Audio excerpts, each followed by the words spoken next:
Hello बच्चों, कैसे हैं आप सभी लोग। तो बेटा हम लोग जो है वेक्टर पढ़ रहे थे ना, जिसमें कि कंपोनेंट्स इन 2D है ना बेटा। 2D कंपोनेंट पढ़ रहे थे, components of a vector in 2D पढ़ रहे थे, जिसमें कि हम लोगों ने बेटा बहुत आराम से ये पढ़ा था। आपको मैंने बता दिया था, अच्छा बेटा अगर ऐसे लिखा हो, मैंने बता दिया था a vector is equal to a x i cap plus a y j cap हो। तो बताओ अगर ए एक्स और ए वाई गिवन हो, यानी कंपोनेंट्स आर गिवन, तो बेटा इस वेक्टर का मैग्नीट्यूड कैसे लिखेंगे। तो ए बराबर लिखेंगे अंडर रूट आई की coefficient that is x component का स्क्वायर प्लस जे की कॉफिशिएंट यानी वाई कंपोनेंट का स्क्वायर। इस तरह से हम लोग जो है इस वेक्टर का मैग्नीट्यूड लिखते हैं। और डायरेक्शन के लिए मैंने आपको पढ़ाया था tan alpha is equal to, अगर अल्फ़ा x के साथ एंगल बना रहा है तो x कंपोनेंट नीचे और y कंपोनेंट ऊपर। ठीक है बेटा। अगर tan बीटा अपन को लिखना है बेटा y एक्सिस के साथ, तो y कंपोनेंट नीचे और x कंपोनेंट ऊपर। ये कल हम लोगों ने पढ़ा था बेटा, ये थ्योरी मैंने कल पढ़ा दिया था। इसी पर आज हम लोग क्वेश्चन करेंगे। हम लोगों ने components of a vector in 2D पढ़ लिया था। अब हम जम के क्वेश्चन करेंगे, जिससे कि हमें कैसे कैसे क्वेश्चन होते हैं वो समझ में आएगा। न्यूमेरिकल एक्सपर्ट बनना है, हमें हर चीज़ अच्छे से जानना है। ठीक है, तो आइए देखते हैं ध्यान से बेटा इस पर कुछ सवाल। ठीक है, आइए देखिए, मान लीजिए बेटा क्वेश्चन है बेटा एग्जाम्पल के लिए, सपोज दैट इफ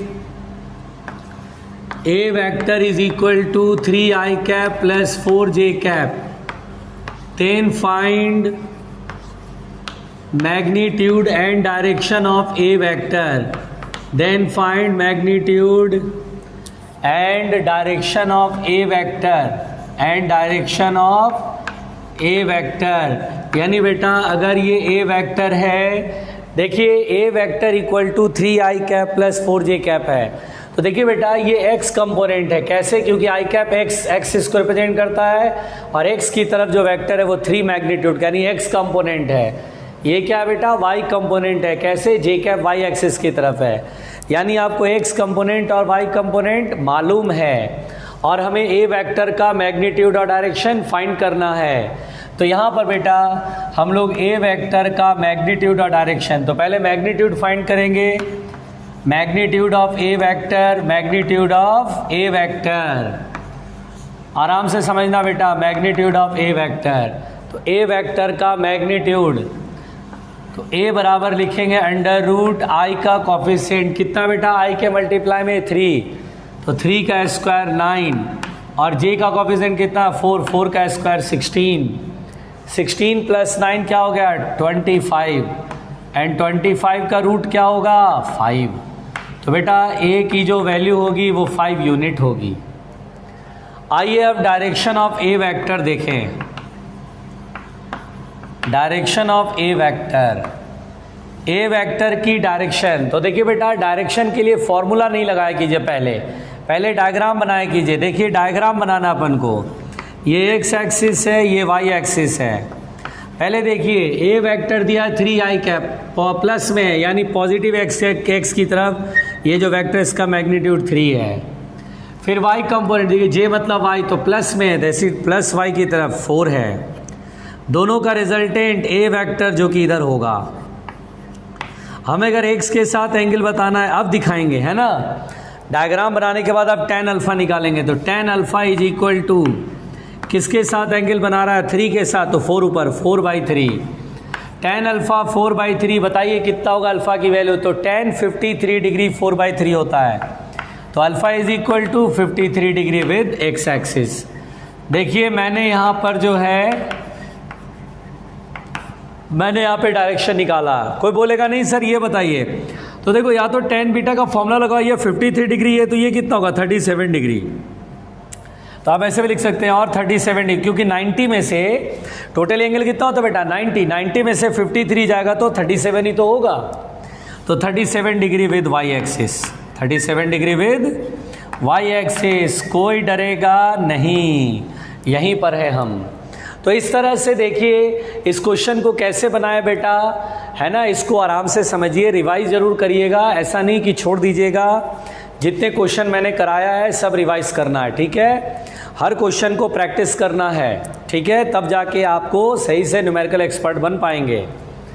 चलिए और क्वेश्चन देखते हैं बेटा ईमानदारी से।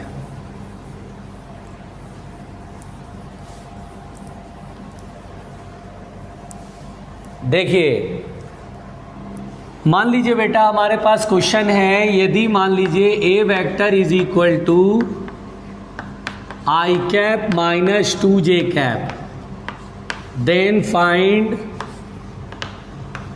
Magnitude and direction of A vector.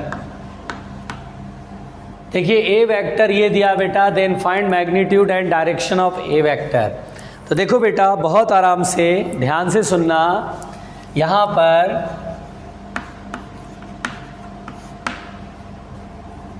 A vector दिया है आई कैप माइनस 2j कैप। अगर मुझे मैग्नीट्यूड कहेगा फाइंड करने को, तो मैग्नीट्यूड होगा mod of A vector is equal to under root magnitude, A vector का मॉड मैग्नीट्यूड है ना, तो कैसे निकालते बेटा, आई की कोफिशिएंट कितना 1, 1 का स्क्वायर 1, जे का कोफिशिएंट 2, चूंकि मैग्नीट्यूड माइनस में नहीं होता है पॉजिटिव होता है, तो 2 लेंगे सिर्फ, 2 का स्क्वायर कितना होगा बेटा जल्दी बताओ, तो 1 का स्क्वायर 1, 2 का स्क्वायर 4, दैट इज √5, है ना, बहुत आराम से समझना। अब यहाँ पर बेटा डायरेक्शन ऑफ ए वेक्टर, तो डायरेक्शन ऑफ ए वेक्टर के लिए फॉर्मूला नहीं लगाना, पहले समझना है, ध्यान से देखिएगा, पहले समझेंगे। तो हम यहाँ पर पहले देखेंगे ये एक्स एक्सिस है, ये वाई एक्सिस है। अब देखेंगे लिखा आई कैप माइनस 2j कैप, तो आई कैप के कोफिशिएंट में क्या 1, तो देखिए थोड़ा सा ध्यान से सुनिएगा, बहुत आराम से सुनिएगा बेटा, काम की बात कर रहे हैं। तो कोफिशिएंट क्या है 1, यानी पॉजिटिव की तरफ 1, माइनस जे कैप, देखिए नेगेटिव का मतलब होता है negative Y axis, plus J cap इधर, नेगेटिव वाई यानी नेगेटिव जे कैप इधर, कितना मैग्नीट्यूड है 2, तो दोनों का रिजल्टेंट कहीं इधर आएगा, देखिए ऐसे, ये वेक्टर होगा रिजल्टेंट। अगर मुझे ये डायरेक्शन बताना, ये एंगल बताना, तो tan alpha is equal to, ध्यान देना बेटा, बहुत आराम से सुनना, इसके साथ एंगल बना रहा है तो ये नीचे लिखेंगे और ये ऊपर, 1 के साथ बना तो 1 नीचे 2, तो अल्फा बराबर होगा tan इनवर्स 2। बहुत आराम से सुनना प्यार से, with X axis, with x. अगर आपसे कहेगा नहीं ये एंगल बताओ बीटा, तो चलो भाई beta, tan beta is equal to, किसके साथ बना रहा बेटा 2 के साथ, तो 2 नीचे 1 ऊपर, 2 नीचे 1 ऊपर, so beta is equal to tan inverse 1/2 with Y axis. तो कहानी बहुत सिंपल है बेटा, अगर आप ध्यान से देखो तो बहुत इजी कहानी है, कुछ नहीं है, कोई बहुत बड़ा रॉकेट साइंस नहीं है, कोई बहुत बड़ा मतलब मिसाइल बना वगैरह नहीं बनाना, बहुत सिंपल कहानी है, बहुत सीधा सीधा कहानी है, कोई लफड़ा नहीं है, ठीक है। चलिए और बनाते हैं और सवाल करते हैं, डोंट वरी रहना, आराम से सुनते जाना, आप बहुत कुछ सीखने वाले हो। ध्यान देना बेटा,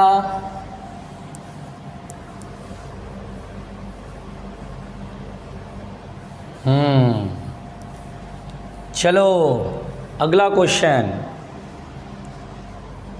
बहुत आराम से सुनना बेटा, जो अब मैं समझाऊंगा ध्यान से सुनना। यहाँ पर बेटा बहुत गौर से सुनना, अगला क्वेश्चन देखिए, मान लीजिए ये क्वेश्चन है बेटा, बहुत आराम से सुनना। मान लो ये एक्स एक्सिस है, ये वाई एक्सिस है। Suppose that this is a vector जिसका मैग्नीट्यूड 5 मीटर है और ये एंगल बना रहा है 37 डिग्री। मान लीजिए 1 मीटर है एक्स एक्सिस के पैरेलल और ये वाई एक्सिस के पैरेलल है 2 मीटर। अब यहां पर बेटा हमसे बोला find magnitude and direction of resultant, magnitude and direction of resultant vector. अब बेटा इस क्वेश्चन को देखिए, बहुत आराम से सुनिएगा, बहुत आराम से सुनिएगा, कुछ बनाने का तरीका पता चलेगा, क्योंकि जितना आप थ्योरी में पढ़ते हो उससे कहीं ज़्यादा आप क्वेश्चन बनाते हैं तो समझ में आता है। तो यहाँ पर बेटा देखिए 3 वेक्टर, एक वेक्टर ये, एक वेक्टर ये, एक वेक्टर ये। Find magnitude and direction of resultant vector.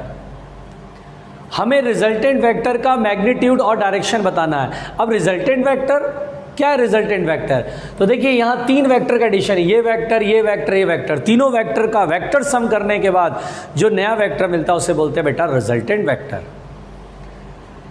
अब आप सोचेंगे सर आपने तो 2 वेक्टर का एडिशन पढ़ाया था, यहाँ तो 3 वेक्टर आ गया, फिर 4 वेक्टर का एडिशन होगा, फिर 5 वेक्टर का एडिशन होगा, फिर 10 वेक्टर का एडिशन होगा, फिर कैसे करेंगे सर? इसका कोई फॉर्मूला तो है नहीं। आपने तो 2 वेक्टर का एडिशन के लिए रिजल्टेंट का मैग्नीट्यूड बताया था, 3 के लिए तो बताया नहीं आपने, 3 का तो पढ़ाया भी नहीं। तो देखिए बेटा, देखिए क्वेश्चन से मैं आपको कंसेप्ट क्लियर कर रहा हूं कि अगर 2 से ज़्यादा वेक्टर, अगर हमें उसका रिजल्टेंट फाइंड करना होता है, अगर 2 से ज़्यादा वेक्टर है, 3 वेक्टर का सम है, 4 वेक्टर का सम है, तो उस केस में बेटा हम लोग को कंपोनेंट मेथड से क्वेश्चन सॉल्व करना होता है, यानी कंपोनेंट मेथड से इस क्वेश्चन को सॉल्व करेंगे। और आपको ये देखना चाहिए कि हम कैसे सॉल्व करेंगे, यहीं से आपको क्लियर होगा चीज़ें। तो यहाँ पर बेटा हमसे कहा जा रहा है कि इसे सॉल्व करिए, तो देखिए मैं कैसे सॉल्व करूँगा, आराम से समझना। यहाँ 3 वेक्टर का रिजल्टेंट, हम 4 वेक्टर का रिजल्टेंट, कंसेप्ट एक ही है। अगर 2 से ज़्यादा वेक्टर होते तो हम कंपोनेंट मेथड से क्वेश्चन को सॉल्व कर लेते हैं। कैसे सॉल्व करते हैं आप इस पॉइंट को समझिए। इस क्वेश्चन को सॉल्व करने के बाद इससे रिलेटेड कम से कम 5-7 क्वेश्चन और करेंगे, ताकि हम न्यूमेरिकली एक्सपर्ट हो सकें, हम चीज़ें समझ सकें। फिर पीछे का जो भी पढ़ाया है, सब्ट्रैक्शन, एडिशन है, फिर मिक्स कराएंगे बेटा, सो दैट आपका लेवल इंक्रीज हो। अब ध्यान दीजिए इस क्वेश्चन को कैसे बनाएंगे बेटा। देखिए सोल्यूशन, देखिए हमें क्या कर रहा है, find magnitude and direction of resultant vector. What is resultant vector? Resultant vector होता है कि जितने भी वेक्टर है सबका vector sum. Suppose that this is A vector plus this is B vector plus this is C vector plus, तीनों vector को sum करने के बाद जो वेक्टर मिल रहा है इसी का मैग्नीट्यूड और डायरेक्शन फाइंड करना है। आइए बेटा आर वेक्टर को देखते हैं। ए वेक्टर, ए वेक्टर कौन सा मैंने माना था? ये माना था, ए वेक्टर मैंने इसे माना था, ध्यान दीजिए। अब देखिए ये है, तो हम एक काम करते हैं, ये सोचिए एक वेक्टर है जिसके 2 कंपोनेंट होंगे, इसके टिप से एक्स एक्सिस पर परपेंडिकुलर ड्रॉ करते हैं, तो दिस इज एक्स कंपोनेंट। इसके टिप से वाई एक्सिस पर परपेंडिकुलर ड्रॉ करेंगे तो दिस इज वाई कंपोनेंट। इन दोनों का वेक्टर सम करेंगे तो ये मिल जाएगा। देखिए बेटा ये 5 मीटर है, जिधर एंगल बनाता है उधर कॉस लगाते हैं, याद है ना आपको, जिधर एंगल होता है उधर कॉस लगाते हैं, कॉस 37 डिग्री। ये देखिए 5 का इधर कंपोनेंट होगा 5 sin 37 डिग्री, बहुत आराम से। कॉस 37 डिग्री कितना होता है? 4/5। इधर आएगा 4 मीटर। sin 37 कितना होता है? 3/5।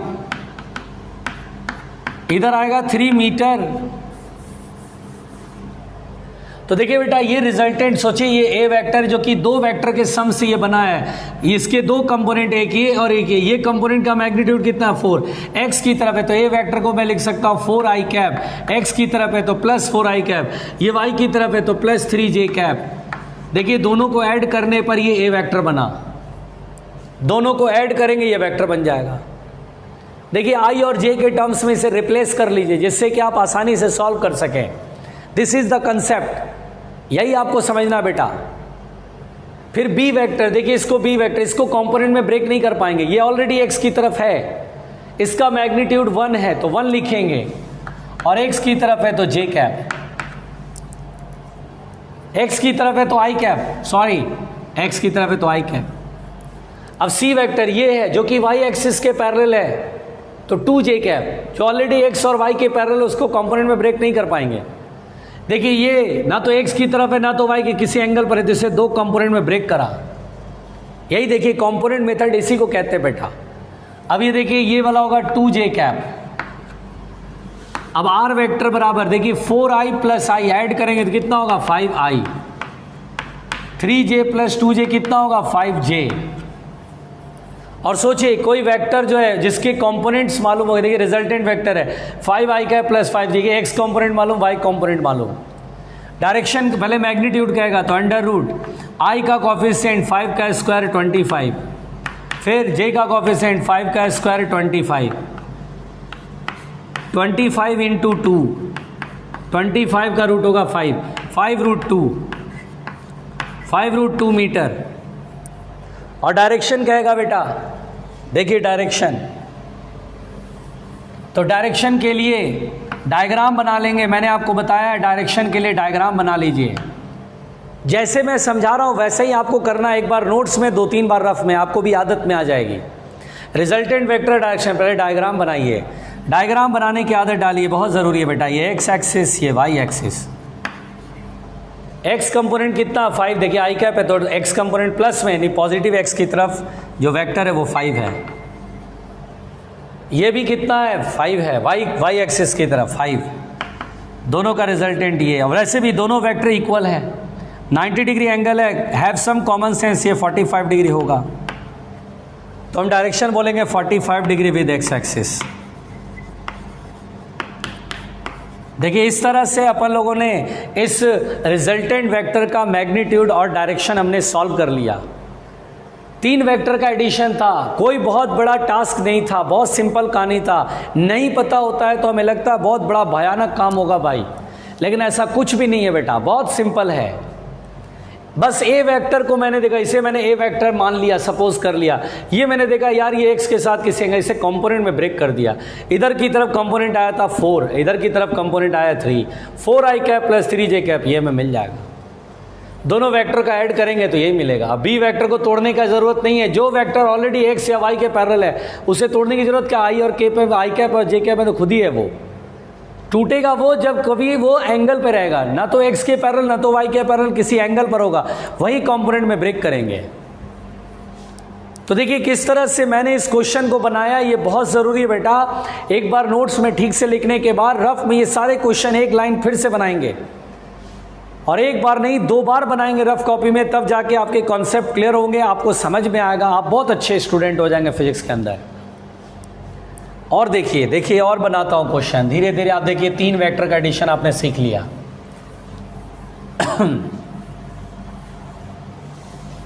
बिल्कुल आराम से देखना बेटा,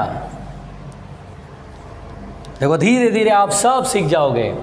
अच्छा देखिए जैसे मैंने कहा एक वेक्टर ऐसे है, देखो बेटा ये एक्स एक्सिस है, ये वाई एक्सिस है, एक वेक्टर इधर है 10 न्यूटन, एक वेक्टर इधर है 10 न्यूटन, एक वेक्टर इधर है 20 न्यूटन, ये एंगल 60 डिग्री।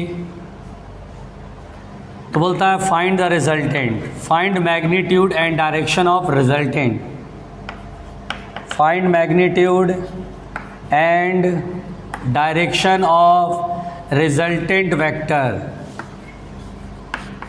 ठीक है बेटा, देखिए इस क्वेश्चन को ध्यान से देखिए, धीरे धीरे आपको सब समझ में आ जाएगा। क्वेश्चन से ही बहुत सारी थ्योरी क्लियर हो जाएंगी। थ्योरी जितना है उससे कहीं ज़्यादा आप क्वेश्चन में सीखते हैं, इसीलिए मैं ये सारे एग्जाम्पल करा रहा हूँ, बहुत छोटे छोटे एग्जाम्पल ले रहा हूँ बेटा।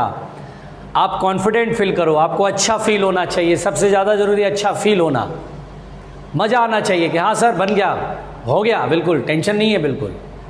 अब देखो कितने वेक्टर है, देखो 1 2 3, स्मार्टली सॉल्व करना है। 3 वेक्टर का रिजल्टेंट है बेटा, है ना, magnitude and direction of resultant, यानी तीनों वेक्टर का सम करने के बाद जो रिजल्टेंट वेक्टर है उसका मैग्नीट्यूड और डायरेक्शन फाइंड करना है।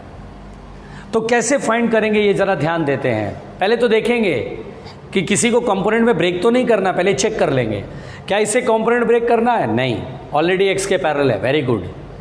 क्या इसे कंपोनेंट ब्रेक करना है, नहीं, वाई एक्सिस के अलॉन्ग है, नहीं तोड़ेंगे भाई, कंपोनेंट में ब्रेक नहीं करेंगे, वेरी गुड। क्या इससे कंपोनेंट ब्रेक करेंगे, तो बोलेंगे यस, ये ना तो एक्स के डायरेक्शन में ना वाई के डायरेक्शन, इससे कंपोनेंट में ब्रेक करो। तो हम कंपोनेंट में यहाँ ब्रेक करते हैं। देखिए एक ऐसे टिप से परपेंडिकुलर, तो ये एक्स कंपोनेंट यहाँ तक और ऐसे वाई कंपोनेंट। अब देखिए जिधर एंगल होता है उधर क्या लगाते हैं, कॉस। 20 न्यूटन है, जिधर एंगल उधर कॉस, ये होगा 20 cos 60 और ये होगा 20 sin 60। cos 60 डिग्री की वैल्यू कितना होता है, 1/2 बताया है सब मैंने। cos 60 1/2 तो 20/2 दैट इज 10 न्यूटन। अच्छा ये 10 न्यूटन है और ये कितना होगा, sin 60 √3/2 दैट इज 10 √3। तो अब बताओ बेटा, अगर खोपड़ी लगाओ, इस वेक्टर को भूल जाओ, ये कंपोनेंट में ब्रेक हो गया, ये और ये, इसको भूल जाओ बेटा, इसे मैंने हाथ से ढक लिया। अब समझो 1 2 3 4 टोटल वेक्टर 4 है। देखो ये 10 न्यूटन है और ये भी 10 न्यूटन है, देखो आ रहा है 10 न्यूटन। 10 और 10 एक दूसरे के जस्ट अपोजिट है, ये इसको कैंसिल कर देगा, बैलेंस कर लेगा। ये 10 न्यूटन एक दूसरे को बैलेंस कर लेगा, ये निपट गया, खत्म हो गया। अब तो केवल ये वाला दोनों वेक्टर और सेम डायरेक्शन में ऐड होगा। यहाँ तो रिजल्टेंट का मैग्नीट्यूड बहुत ही सिंपल है, ये दोनों सेम डायरेक्शन है तो सिंपल एडिशन होगा, मैथमेटिकल एडिशन। बताया था जब दो वेक्टर सेम डायरेक्शन होते तो मैथमेटिकल एडिशन सिंपल। इसका मैग्नीट्यूड 10, इसका 10 √3, बस हो गया भाई। 10 √3 में वैल्यू रख लो, 1.73 लिख लो, ये डेसिमल यहाँ आ जाएगा, 27.3 न्यूटन आएगा रिजल्टेंट। और डायरेक्शन बोलेंगे तो बोलेंगे वाई एक्सिस के लॉन्ग, क्योंकि देखिए ये दोनों वेक्टर एक तरफ वाई के डायरेक्शन में तो रिजल्टेंट भी वाई की तरफ। इसने इसको काट दिया बेटा, ये 10 न्यूटन ये 10 न्यूटन, ये एक दूसरे को निपटा दिया भाई, एक दूसरे को निपटा दिया, खत्म हो गया। 10 ने 10 को मार डाला। तो यहाँ पर बेटा ये सिंपली डायरेक्शन बोलेंगे वाई एक्सिस। तो ये कहानी है बेटा, बहुत सिंपल कहानी है। ये देखिए बहुत सिंपल कहानी है, बहुत आराम से चल रहा है, कोई दिक्कत? नो दिक्कत, ओके वेरी गुड। कोई भी चीज़ नहीं आती है बेटा तो क्या करना है आपको, वीडियो दोबारा रिप्ले करना है, वीडियो रिप्ले करोगे समझ जाओगे। चलिए मिटा रहे हैं इसको, ध्यान से सुनना।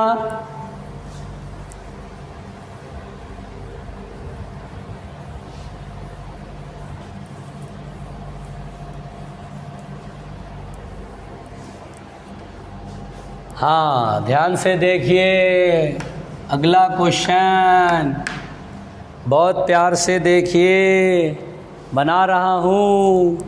मान लो बेटा ये सर्कल है, मान लो बेटा ये सर्कल है, कोई नहीं घबराएगा, कोई नहीं घबराएगा। ओ ए बी सी, ये एरो, ध्यान से देखना बहुत आराम से। Suppose that this is X axis, this is Y axis, radius of the circle is R, ये 45 डिग्री, ये भी 45। तो बोला है बेटा find mod of o a vector plus o b vector plus o c vector. ध्यान से देखें, ये बोला है mod of o a vector plus o b vector plus o c vector. कोई घबराएगा नहीं, ध्यान से समझेगा बहुत अच्छे से। O a vector plus o b vector plus o c, अच्छा प्लस कर दिया तो ये रिजल्टेंट वैक्टर को रिप्रेजेंट कर रहा है। और मॉड, मॉड मतलब मैग्नीट्यूड। अरे यार मैग्नीट्यूड ऑफ रिजल्टेंट वेक्टर, इतना घुमा के क्यों बोल रहे हो? अच्छा मतलब तीनों वेक्टर का रिजल्टेंट निकालना, तीनों वेक्टर का सम करने के बाद जो रिजल्टेंट है उसका मैग्नीट्यूड केवल सॉल्व करना। ध्यान दीजिएगा, डायरेक्शन नहीं सॉल्व करना। तो कैसे करें भाई? चलो सिंपल, इसका सोल्यूशन करते हैं बेटा, ध्यान से देखिए। रिजल्टेंट वेक्टर, रिजल्टेंट वेक्टर क्या होता है? रिजल्टेंट तीनों वेक्टर का sum, that is o a vector plus o b vector plus o c vector, तीनों वेक्टर का सम है ना, यही तो होता है रिजल्टेंट। अब देखिए ओ ए वैक्टर ये जिसका मैग्नीट्यूड रेडियस के बराबर होगा, यहाँ से यहाँ तक सर्कल का रेडियस है। और बेटा ये एक्स एक्सिस की तरफ है, क्या मैं इसे कंपोनेंट में ब्रेक करूं या ना करूं? बताइए आंसर क्या होगा, सब लोग बोलो, जल्दी बोलो, बताओ इस वेक्टर को मैं कंपोनेंट में ब्रेक करूं या ना करूं? बताइए, जल्दी बताइए बेटा, जल्दी बताइए। तो हम बोलेंगे कि इस ओए वेक्टर को कंपोनेंट में इस ओए वेक्टर को कंपोनेंट में ब्रेक नहीं करेंगे। क्यों नहीं करेंगे? क्योंकि ऑलरेडी एक्स के पैरेलल है।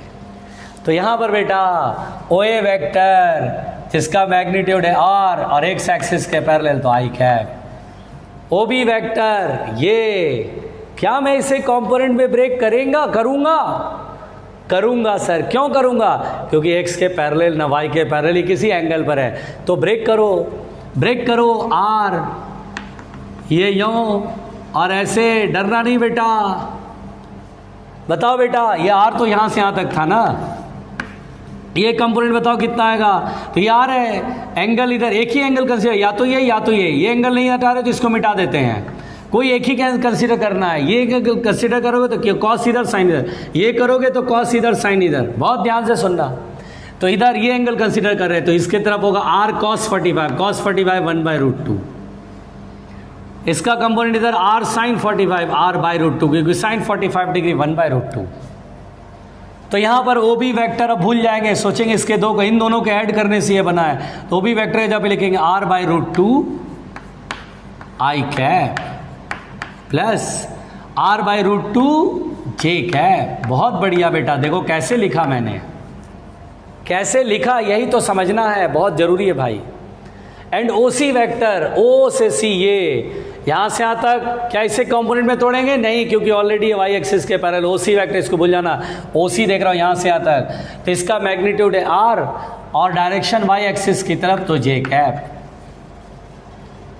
अब आई वाला टर्म यहां और यहां, इसे एक साथ कर लेते हैं, R vector equal to R plus r/√2 I cap plus J cap को एक साथ कर लेते हैं, r प्लस r/√2 जे कैप। अब एक बात सुनो बेटा, मेरी बात समझ में आ रही है ना? मैग्नीट्यूड निकालना। एक चीज और समझ लो, ध्यान से सुन लो।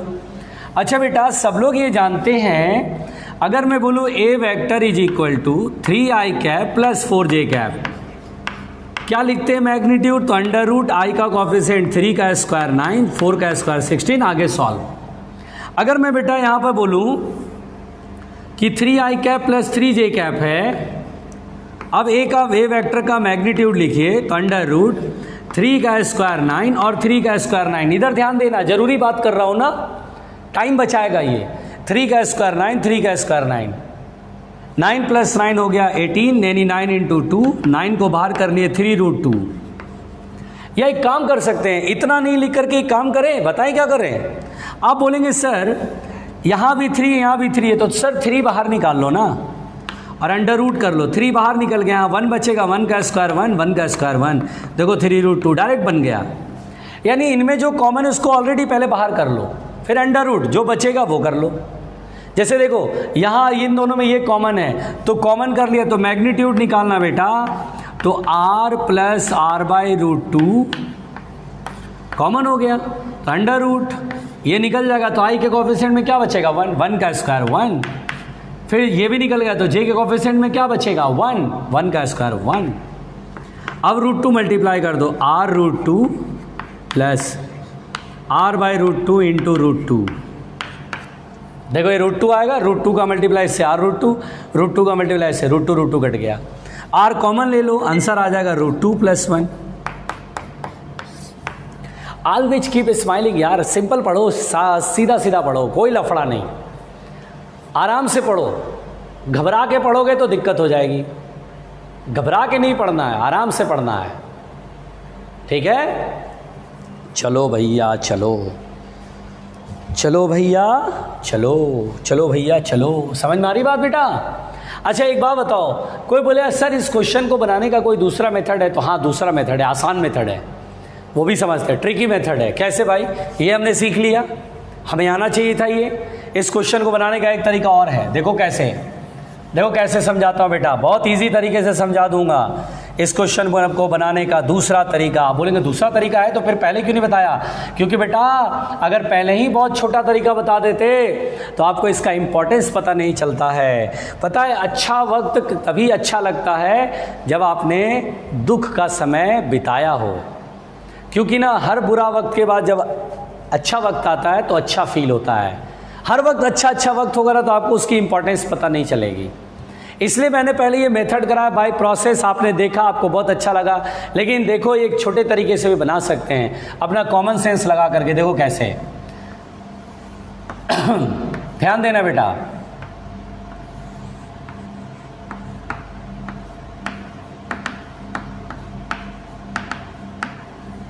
देखिए यहां पर बेटा हमें क्या सॉल्व करना है? तीनों वेक्टर का जो रिजल्टेंट आएगा उस रिजल्टेंट का मैग्नीट्यूड सॉल्व करना है। चलो अगर खोपड़ी लगाओ तो याद करो मैंने वेक्टर में पढ़ाया था, इसमें थ्योरी स्टार्टिंग में पढ़ाया था। अच्छा बेटा बताओ, दो वेक्टर परपेंडिकुलर है, इसका मैग्नीट्यूड अगर ए है और इसका भी मैग्नीट्यूड है तो रिजल्टेंट किधर होगा? तो रिजल्टेंट ठीक बीचों बीच होगा 45 डिग्री के एंगल पर, क्योंकि दोनों का मैग्नीट्यूड इक्वल है। और रिजल्टेंट कितना होगा? तो जो भी वेक्टर का मैग्नीट्यूड वो लिखो, उसमें √2 मल्टीप्लाई कर दो, a√2। देखो ना, आप सॉल्व करना चाहो तो कर लो। रिजल्टेंट, दो वेक्टर का रिजल्टेंट का मैग्नीट्यूड का फॉर्मूला क्या होता है? √a² + b² + 2ab cos theta. a² + b², b की जगह भी क्या है? a² + 2a × a² cos, और दोनों वेक्टर बीच का एंगल 90 डिग्री। cos 90 0 खत्म, a√2 ही तो आएगा। ये थ्योरी कराया भी था। कभी भी दो वेक्टर इक्वल मैग्नीट्यूड के बेटा और 90 डिग्री के एंगल पर है तो जितना मैग्नीट्यूड है वो लिखो, उसमें √2 मल्टीप्लाई कर दो। तो दिमाग लगाओ, अगर ये खोपड़ी अगर आपका काम कर रहा हो तो दिमाग लगाओ। देखो OA वेक्टर और OC वेक्टर को देखो, क्या ये दोनों परपेंडिकुलर नहीं है और दोनों का मैग्नीट्यूड इक्वल नहीं है? तो क्या रिजल्टेंट इनके बीचों बीच ऐसे करके रिजल्टेंट, देखो बेटा रिजल्टेंट ऐसे नहीं खींचेंगे और इस रिजल्टेंट का मैग्नीट्यूड कितना होगा? r√2 होगा 45 डिग्री एंगल के पास साथ। अब सोचो ये r है, O से B तक r है और O से D तक r√2 है। अब इन दोनों को भूल जाओ क्योंकि दोनों का रिजल्टेंट कौन आया? OD। अब ये दोनों भूल जाओ। सोचो दो वेक्टर सेम डायरेक्शन में है तो क्या दोनों को सिंपल एडिशन करेंगे? क्योंकि दो वेक्टर सेम डायरेक्शन में होता है तो सिंपली ऐड करके रिजल्टेंट निकालते हैं। क्या रिजल्टेंट का मैग्नीट्यूड नहीं पता चल रहा है? r + r√2, r + r√2, r common हो गया, √2 + 1 आ गया। बताओ ट्रिकी मेथड से समझ नहीं आया? यानी बेटा अगर कुछ टर्म्स आपको सॉल्व करने में पहले से याद हो कि दो वेक्टर परपेंडिकुलर है r और r, तो रिजल्टेंट ठीक 45 डिग्री के एंगल पर ही होगा, OB भी 45 पर, O से D तक रिजल्टेंट भी 45 पर, और ये r√2 होगा। अब इन दोनों को भूल जाएंगे, ये दोनों सेम डायरेक्शन में, इन दोनों का प्लस करेंगे रिजल्टेंट, तो मैग्नीट्यूड सिंपली ऐड करते हैं ना, जब सेम डायरेक्शन होता है तो सिंपल एडिशन होती है। तो ऐड कर दिया, हमारे सामने आंसर आ गया।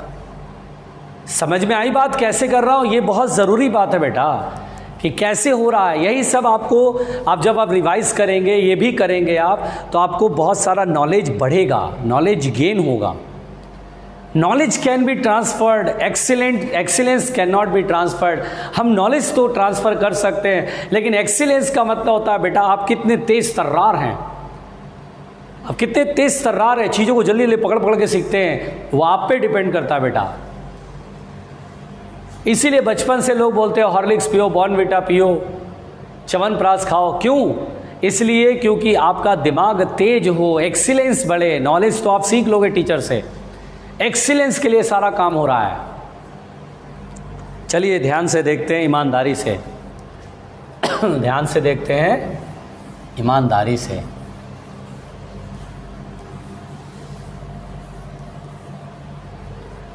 देखो बेटा देखो, अगले क्वेश्चन की तरफ बढ़ते हैं।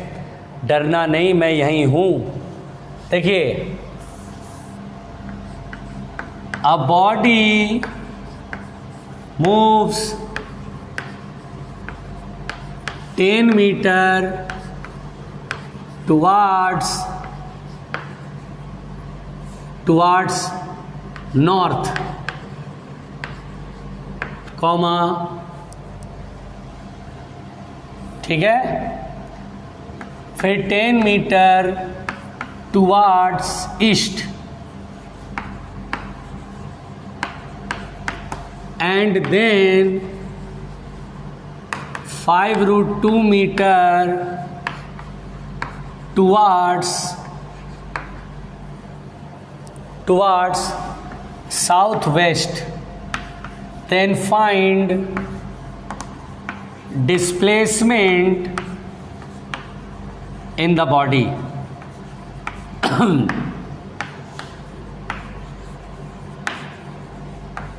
देखिए बेटा, अगर आप ध्यान से देखिए, इस तरह का भी क्वेश्चन हम लोग को मिलता है।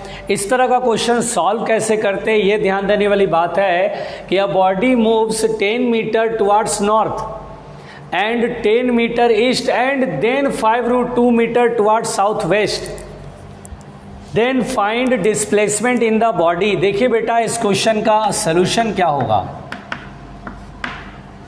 तो इस क्वेश्चन का सलूशन ऐसा होगा बेटा, बहुत आराम से पहले हम जो है ईस्ट वेस्ट साउथ नॉर्थ बना लें। ये ईस्ट है, ये नॉर्थ है, ये वेस्ट है, ये साउथ है। इसे एक्स एक्सिस की तरह ट्रीट करेंगे, इसे वाई एक्सिस की तरह। अब बोल रहा है body moves 10 meter towards north, तो 10 मीटर यहाँ से चला, ऐसे 10 मीटर, फिर 10 मीटर टुवर्ड्स ईस्ट। तो आप बोलेंगे सर यहाँ से चलने के बाद ईस्ट इधर की तरफ है, तो ऐसे चलेगा। तो यहाँ पर बनाने के बजाय बेटा, यहाँ पर इस वेक्टर को बनाने के बजाय आप यहाँ बना लो, कोई दिक्कत नहीं है, क्योंकि इक्वल वेक्टर में चाहे आप यहाँ बनाओ चाहे किसी वेक्टर को उसके पैरेलल डायरेक्शन में आप खिसका सकते हैं। तो हम आसानी से बनाने के लिए यहाँ बना दी, यानी यहाँ बनाओ या यहाँ बनाओ, इक्वल वेक्टर में मैग्नीट्यूड इक्वल है, डायरेक्शन भी तो वही है, क्या फ़र्क पड़ेगा, लेकिन क्वेश्चन आसान बनाने में हो जाएगा। ये हो गया। उसके बाद क्या बोलता बेटा, 5√2 मीटर टुवर्ड्स साउथ वेस्ट। देखिए साउथ ये, वेस्ट ये, साउथ वेस्ट का मतलब होता है 45 डिग्री एंगल, 45 ये या 45 ये, इस तरफ है 5√2 मीटर। अब हमसे बोल रहा है find displacement in the body. देखिए डिस्प्लेसमेंट का मतलब होता है रिजल्टेंट। आगे से कभी भी क्वेश्चन बेटा बोलता है डिस्प्लेसमेंट, जैसे कि ये 3 वेक्टर दिए हुए कि 10 मीटर इधर चला, 10 मीटर ईस्ट की तरफ चला, 5√2 मीटर साउथ वेस्ट चला, तो डिस्प्लेसमेंट बताओ, यानी तीनों वेक्टर का रिजल्टेंट बताओ, तीनों वेक्टर का रिजल्टेंट बताओ। बेसिकली अगर आप सोचो तो 10 मीटर ईस्ट नॉर्थ चला, 10 मीटर ईस्ट चला, 5√2 मीटर जो है नॉर्थ साउथ वेस्ट चला। तो बेसिकली ये इनिशियल पॉइंट है बेटा, इनिशियल पॉइंट है, ये यहाँ पहुँचा, दिस इज फाइनल पॉइंट। तो डिस्प्लेसमेंट आपने बचपन में पढ़ा होगा, इनिशियल और फाइनल का जो शॉर्टेज डिस्टेंस होता है, दिस इज कॉल्ड डिस्प्लेसमेंट। ये डिस्प्लेसमेंट है बेटा। तो डिस्प्लेसमेंट मतलब तीनों वेक्टर का रिजल्टेंट, 4 वेक्टर तो 4 वेक्टर का रिजल्टेंट, 5 वेक्टर तो 5 वेक्टर का रिजल्टेंट। ये जो रिजल्टेंट है उससे हम डिस्प्लेसमेंट कहेंगे। तो displacement is the resultant vector. बहुत सिंपल कहानी है बेटा, यानी आपको इन 3 वेक्टर का रिजल्टेंट निकालना। बेसिक बात अब ये हो गया, आपको मैंने बिल्कुल बेसिक से क्लियर करा, आपको मैंने बिल्कुल बेसिक से क्लियर करा कि हाँ भैया अब मुझे डिस्प्लेसमेंट यानी रिजल्टेंट सॉल्व करना है। अब ध्यान से समझो बेटा, रिजल्टेंट सॉल्व करना है तो करेंगे रिजल्टेंट सॉल्व। देखिए ध्यान से, देखिए रिजल्टेंट कैसे सॉल्व करते हैं, तीनों वेक्टर का वेक्टर सम। चलिए वेक्टर सम करते हैं, या पहले एक काम करते, चले नहीं कुछ नहीं, पहले आप इसे ए वेक्टर मान लीजिए, ए वेक्टर, इसे बी वेक्टर मान लीजिए, बी वेक्टर, और इसे सी वेक्टर मान लीजिए, c vector. A vector plus b vector plus c vector. अब देखिए बेटा, r vector, a vector, a vector ये है, क्या इसे कंपोनेंट में ब्रेक करेंगे? नहीं सर, ऑलरेडी एक्स के लॉन्ग है। ईस्ट को मैंने एक्स एक्सिस, नॉर्थ को वाई एक्सिस मान लिया, ये नेगेटिव वाई, ये नेगेटिव एक्स एक्सिस। तो यहाँ पर ये 10 मीटर x की तरफ है तो 10 i कैप। बी वेक्टर क्या इसे ब्रेक करेंगे कंपोनेंट में? नहीं सर, ऑलरेडी y की तरफ है, y मतलब j कैप, तो 10 j कैप। और सी वेक्टर ये है, क्या इसे ब्रेक करेंगे? तो हाँ इसे ब्रेक करेंगे, एक कंपोनेंट इस साइड और एक कंपोनेंट इस साइड। 45 डिग्री है तो cos 45 1/√2, इधर भी 1/√2। देखिए 5√2/√2 करेंगे तो √2 कट के क्या बचेगा? 5, और ये भी 5 आएगा। तो देखिए ये नेगेटिव एक्स की तरफ है बेटा, अब इसको भूल जाइए, सोचिए दो वेक्टर ये और ये नेगेटिव एक्स की तरफ है, तो यहाँ लिखेंगे -5i कैप। समझ में आ रहा है? नेगेटिव है इसलिए माइनस लगा है, नेगेटिव डायरेक्शन। और ये नेगेटिव y की तरफ है, देखिए इधर प्लस जे कैप, तो इधर क्या होता है माइनस जे कैप, -5j कैप लिखेंगे। कहानी बहुत साफ साफ समझो बेटा, इधर रहता है तो नेगेटिव, इधर रहता है, ये प्लस आई तो ये माइनस आई, ये प्लस जे तो ये माइनस जे। ये देखिए आपको सीखना है यहाँ पे 10i - 5i equal to 5i, 10j - 5j equal to +5j। अब इसका मैग्नीट्यूड सॉल्व करना है, तो मैग्नीट्यूड बेटा बताओ इसका मैग्नीट्यूड। क्या मैंने अभी समझाया कि अगर ये दोनों ही बराबर होते हैं तो इसको कॉमन करके बाहर कर लेंगे √। बताया ना आपको, 5 अगर ब्रैकेट से बाहर कर लेंगे तो यहाँ आई में कॉफिशिएंट में क्या बचेगा 1, तो 1 का square 1 + 1 that is 5√2 metre. Direction, तो डायरेक्शन के लिए क्या करेंगे मैंने बताया ना, डायग्राम बनाएंगे। देखिए अगर कंपोनेंट्स मालूम है तो डायरेक्शन के लिए डायग्राम बनाएंगे। डायग्राम बनाएंगे, ये ईस्ट है, ये नॉर्थ है, इसे हम x बोलेंगे, इसे y बोलेंगे। जो रिजल्टेंट वेक्टर आया वो ये आया ना, x कंपोनेंट 5 प्लस में है तो 5 मीटर इधर और y कंपोनेंट 5 मीटर इधर, दोनों का रिजल्टेंट वेक्टर इधर, यही फाइनल डिस्प्लेसमेंट होगा जो कि देखिए 45 डिग्री होगा। तो डायरेक्शन बोलेंगे 45 डिग्री विद x एक्सिस।